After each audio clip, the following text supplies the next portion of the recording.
manager of a Home Depot there. Scott.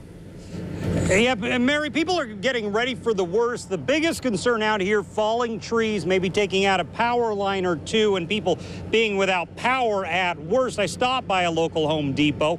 They say they didn't really sell a lot over the weekend, but they did starting this morning. I'm talking hurricane supplies, sand, bottled water. In fact, they sold 2 generators before noon. Usually, most days, they don't even sell one at all. So a lot of people are starting to pay attention out here, get ready for the storm, which is pretty typical. I talked to the store manager there who says they're just continuing to sell more items. Water, sand, flashlights, definitely grills. They stock up on Grills in case they lose power? yes, Yeah. grills, and definitely getting LP tanks and getting batteries, extra batteries. Okay, so while people are getting ready here at Emergency Operations Center for Columbia County, the Lake City area, they say they're on partial alert throughout the night. They have people here to monitor, people calling in for downed trees, loss of power, potential flooding, but they think they should be okay as far as flooding because the ground was so dry that water can penetrate the ground deep, but not necessarily flood. That's their hope, but it could mean more downed trees here like we're seeing in other counties, so they're standing by for that. For now, we're live in Lake City. Scott Johnson, Channel 4, the local station. People living in St. Augustine also feeling the effects of the storm coming through. Channel 4's Vic Micolucci is joining us live in St. Johns County. Vic, looks like still some rain. Is it as heavy as it was just a few moments ago? It's on and off. We've had some bands come through, but really for the past hour, it has been rain, rain, and more rain. A little bit of thunder, a little bit of lightning, really not much in the way of winds. As we keep saying, this appears to be a rain event. You can see the water in the parking lot starting to accumulate, maybe a couple inches here and there. Luckily, this parking lot is newer. It's got some good drainage.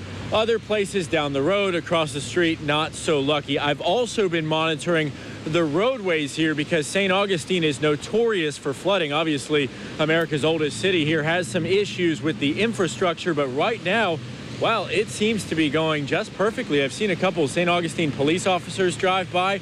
They haven't had to have their lights or sirens on. They seem to be just patrolling to make sure that everyone is safe. A lot of people doing the good thing by driving a little bit slower and keeping their headlights on. Now, a little bit down US 1 is Anastasia State Park. That's up by the beach, up by the lighthouse, and they had to close down the campgrounds today.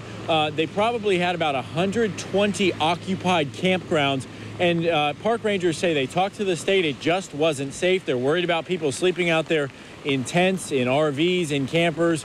So they decided to ask them all to leave, to go home, to find a hotel, to find a safe place. And we talked with somebody who is a long-term camper there. She says, well, she's glad to go in this kind of weather.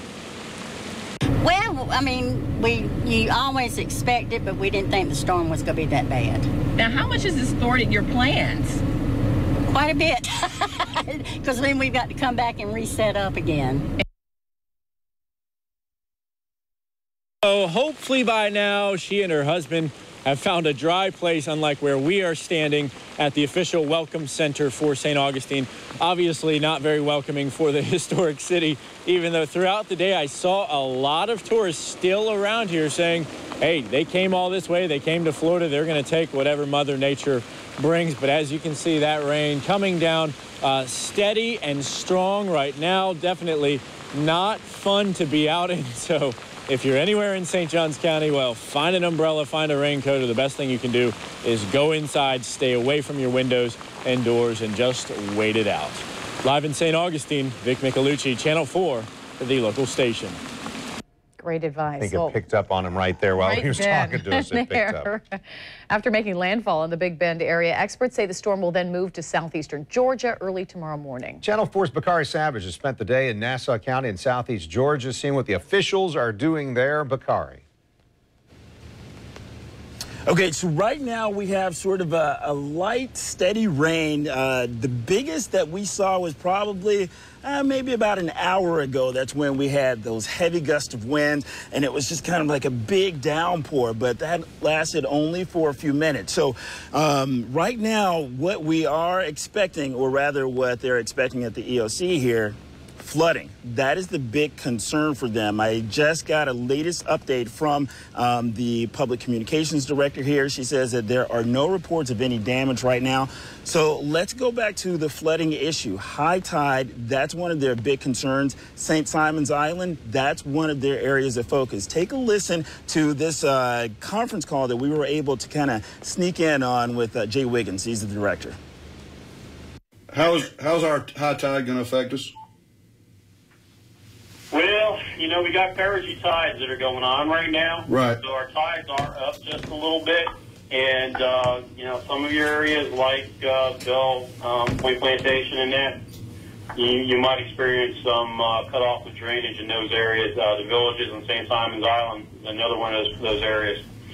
So, yeah, your normally suspect areas during high tide, I would be concerned about those losing drainage. Okay, thank you, Al.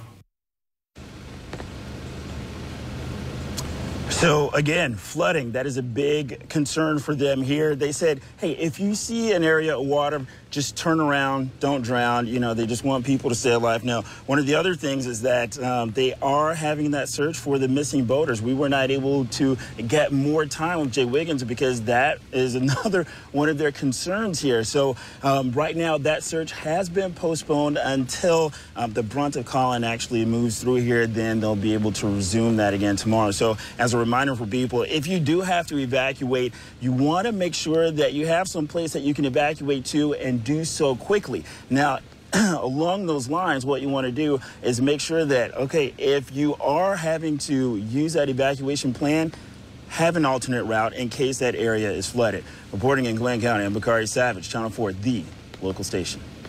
And thank you, Bakari. Right now, more than 2,000 JEA customers in Jacksonville are without power. Taking a look at the JEA outage map, and you can see those outages are scattered all around the city. The largest concentration of those outages is reported on the west side.